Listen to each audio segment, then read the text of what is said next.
कहानी का शीर्षक है भाव। राम प्रसाद का घर शहर के पास के गांव में था। वो डॉक्टर साहब के क्लिनिक पे कंपाउंडर की नौकरी करना था। शादी कम उम्र में हो गई थी। शादी के बहुत दिनों बाद उसकी पत्नी को एक पुत्र हुआ। उसका नाम उन्होंने राजकुमार रखा, लेकिन प्यार में सब राजू कहते थे। राजू धीरे धीरे बड़ा हो रहा था, तो राम प्रसाद ने उसका स्कूल में दाखिला करा दिया।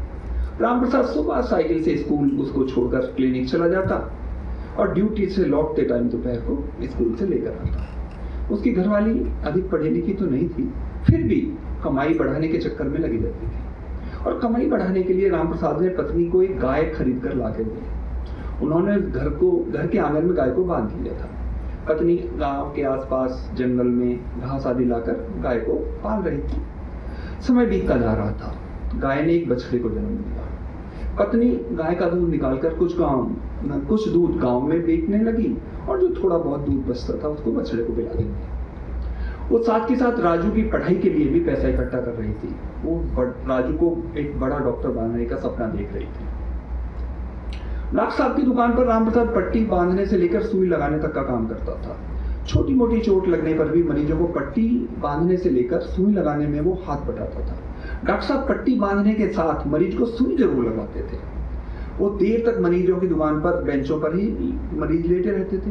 मरीजों के बार बार आग्रह करने पर भी वह उनको सुई लगाया करते थे। वो डॉक्टर साहब से सुई लगवाने की वजह बहुत दिनों तक समझ नहीं पाया और एक दिन डॉक्टर साहब का सभी को बिना सुई लगाने की बात पर वो झुंझला गया। राम प्रसाद ने डॉक्टर साहब से पूछ लिया, आप सभी को इस सुई क्यों लगाते हैं? डॉक्टर साहब ने उसके प्रश्न को भांपते हुए उत्तर दिया, राम प्रसाद, तुम तो जानते ही हो यहाँ पर मरीज पैसे देने में कितनी आनाकानी करते हैं।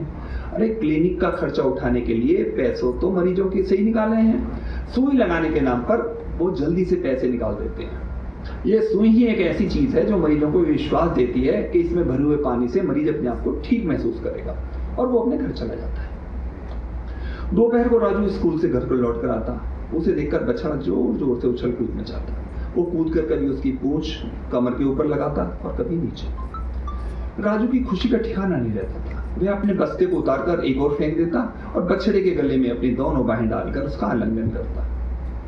बाहों में लेकर माथे पर प्यार करता। बछड़ा भी कभी कभी अपनी जीभ से राजू की हथेली चाट लेता था और कभी उसका मुंह भी। फिर दोनों ऐसे लिपट जाते मानो इनका जन्म जन्मांतर का साथ है। राजू स्कूल के टिफिन से रोटी जरूर बचा कर लाता और आंख चुराते ही रोटी को अपनी हथेली में रखकर बछड़े को खिला देता। माँ कनखनी से ये सब बातें देखती लेकिन अनजान बनी रहती। दोनों का प्यार उसे बहुत अच्छा आनंदित देता था। तीसरे पहर राजू की माँ गाय के चारे के लिए खेतों को निकल जाती और उसके निकलते ही गाय रम बहाने लगती। ये राजू के लिए एक इशारा होता था वो कि माँ बाहर निकल गई है। बछड़ा भी में करने लगता। उसकी ममता जाग उठती। अक्सर माँ बछड़े को पूरा दूध पीने नहीं देती थी। वो उसे बीच में ही रोककर अलग कर देती थी। माँ के जाते ही वो धीरे से बछड़े की रस्सी खोल देता और उसे जी भर दूध पीने देता। माँ के आने से पहले ही उसे पुनः खूंटे से बांध देता। गाय को दूध कम देने पर राम प्रसाद की घरवाली भी परेशान रहती थी। उसने गाय के दूध कम देने की बात राम प्रसाद से की तो राम प्रसाद ने उसे सलाह देते हुए कहा, अरे आप जानती नहीं हो, गाय का से ज्यादा दूध निकालने के लिए बाजार में एक इंजेक्शन आ गया है। मेडिकल स्टोर वाला बता रहा था कि गाय का दूध बढ़ाने के लिए एक नई शीशी आ गई है। और डॉक्टर साहब भी तो मरीजों को इंजेक्शन की शीशी से ही मरीजों को ठीक करते हैं। उसकी घरवाली ने घूरते हुए उत्तर दिया, इस तरह का पाप आप और आपके डॉक्टर साहब करते हैं। मैं इस चक्कर में नहीं पड़ने वाली। राम प्रसाद खिसियाता हुआ बाहर की ओर चला गया। राजू को बहुत देर तक देखता रहा। राजू भी उसे बहुत देर तक देखता रहा। आज उसे माँ की ये बात अच्छी लगी थी। शाम को माँ दूध बेचने जाती। उस समय दोनों उछल कूद का समय होता। राजू बछड़े की रस्सी पकड़कर ऊपर नीचे हिलाता और बछड़ा भी रस्सी के सहारे उछल कूद मचाता। राजू बछड़े के छोटे छोटे खुर अपने हाथ में लेकर हाय हेलो करता तो बछड़ा भी उसकी बात का जवाब देता। राजू अपना हाथ उसके सारे शरीर पर फेंक देता और खुश रहता। माँ की आने की आहट होते ही वो फिर से पढ़ने बैठ जाता, मानो जैसे घंटों से पढ़ रहा है। बच्चा भी सावधान शांत खड़ा हो जाता, मानो सब कुछ ऐसे उसे भी पढ़ाया लिखाया गया हो। दिन छिपते ही वो लालटेन जलाकर राजू को पढ़ने के लिए बैठा देती। वो उसको पढ़ते हुए देखकर भविष्य के डॉक्टर के सपने सजने लगती। राम प्रसाद के घर पहुंचते ही राजू पिता से दौड़ कर उससे लिपट जाता है। राजू की माँ धीरे से उसे पिता से अलग करती और अपने साथ ले जाती। फिर उसके सिर पर हाथ फेरती, चल बेटा पढ़ाई पूरी कर ले, बड़ा होकर तुझे डॉक्टर बनना है। वो फिर मन ही मन बुदबुदाती, मेरा मुन्ना तो बड़ा होकर डॉक्टर बनेगा। राजू ने भी इछलाते हुए एक दिन कहा, हाँ माँ, आज प्रिंसिपल साहब ने वजीफे के लिए फॉर्म भरवाया था। राम प्रसाद की पत्नी गाय को तंदुरुस्त रखने के लिए उसके हरा चारा खिलाती। गाय का दूध बढ़ाने के लिए उसने बहुत सारे उपाय किए और चोकर आदि खिला दी। वो गाय से अधिक दूध दोहने के लिए बछड़े को दूध पीते बीच में से ही हटाकर खूंटे से बांध देती, परंतु दूध नहीं बढ़ रहा था। रात में दूध कम होने की बात वो राम प्रसाद से करती। राम प्रसाद ने बछड़े का दूध बचाने के लिए उसे बेचने का मन बना लिया। राजू से बोला, इस बछड़े को अधिक दूध पिलाकर हम इसे कौन सा हल चलवाना है? बेटा, आजकल बैलों को हल में चलाने का जमाना चला गया है, अब वो किसी काम के नहीं है। थोड़ा बड़ा हो जाएगा, इसे जंगल में छोड़ देंगे, जंगल में घास चुग कर अपने आप बड़ा हो जाएगा। अगर ये बछिया होती तो हम उसे अपने हिस्से का भी दूध पिला देते। बछड़े को जंगल की बात में छोड़ने की बात सुनकर राजू सहम जाता। उधर बछड़े को रस्सी खोलकर दूध पिलाने का यह सिलसिला अधिक दिन नहीं चल पाया। गाय का दूध कम होने पर एक दिन राजू की मां ने उसे पकड़ लिया। उसने राजू को यह सारी कहानी फिर से राम प्रसाद को सुनाई। यह सुनकर राम प्रसाद ने कहा कि बेचने से तो इसके कोई मुफ्त में भी नहीं खरीदेगा। मैंने कोशिश की है, परंतु आजकल कोई इसकी कौड़ी के भाव भी नहीं दे रहा। अब हम इस बछड़े को जंगल में छोड़ देते हैं। इसी बीच राम प्रसाद की बहन एक दिन मायके में आई। उसने बछड़े के लिए सुझाव दिया, भैया आप पागल हो गए हो, इस छोटे बछड़े को जंगल में क्यों छोड़कर आओगे? इससे अच्छा है इसे मंदिर में दान कर दो, पुण्य कमा लो, तेरा भी सारे गांव में नाम हो जाएगा। राम प्रसाद को बहन की बात को आगे बढ़ते हुए कहा, तुम लोग तो जानते हो बछड़े को मंदिर में ऐसे ही नहीं छोड़ा जाता, इसके लिए कुछ विधि विधान बनाए गए हैं, उसी के अनुसार कर्म कांड करना होगा। इसके लिए हमें मंदिर के पुजारी जी से बात करनी होगी। पुजारी जी से मिले तो पुजारी जी ने गांव के लोगों को मंदिर पर बुला लिया। पुजारी ने गांव के लोगों से कहा, देखो सुनो, पुराने जमाने में राजा महाराजा यज्ञ करते थे, आजकल राजा तो रही नहीं। इस कलयुग के समय में आपके गांव का एक जजमान राजाओं की तरह कर्म करने की इच्छा रखता है। आप सब लोग भी राम प्रसाद के साथ मिलकर पुण्य कमाओ और इस यज्ञ में आहुति दी। तो पुजारी जी की बात सब गांव वालों में जम गई। यज्ञ के लिए लोगों ने पैसा इकट्ठा करना शुरू कर दिया। ये यज्ञ भंडारा करके पूर्ण किया जाएगा। सब लोग इसमें अपने अपने घर से अनाज आदि का दान करके भंडारे में योगदान करने लगे। पुजारी जी की यह बात भी सबको अच्छी लगी। पुजारी जी ने यज्ञ की तिथि निश्चित कर दी। तिथि पर तय समय पर सुबह सब लोग गांव के मंदिर के प्रांगण में नए कपड़े पहनकर इकट्ठा हो गए। तरह तरह के पकवान बनाए गए। ढोल बजाकर यज्ञ की प्रक्रिया शुरू हुई। राम प्रसाद बछड़े को लेकर आया। पुजारी जी ने उसके गले में माला डाल दी। बछड़े के चारों पैर मोटी रस्सी से बांध दिए गए। बछड़े को जमीन पर जबरदस्ती लिटा दिया गया। उसके पिछले कूल्हे पर हल्दी से स्वास्तिक का चिन्ह बनाया गया। कुछ लोगों ने लोहे की सलाखों को भट्टी की आग में गर्म करके लाल किया। गर्म सलाख को बछड़े के कूल्हे पर बने हल्दी के स्वास्तिक पर घुमाया गया। गर्म सलाख से उसकी खाल चढ़ करने लगी। उसकी मासूम खाल पर बनाया गया स्वास्तिक का चिन्ह बछड़े को बहुत दुख दे रहा था। वो पैर जोर जोर से पटक रहा था। उसे जोर से पकड़ लिया गया।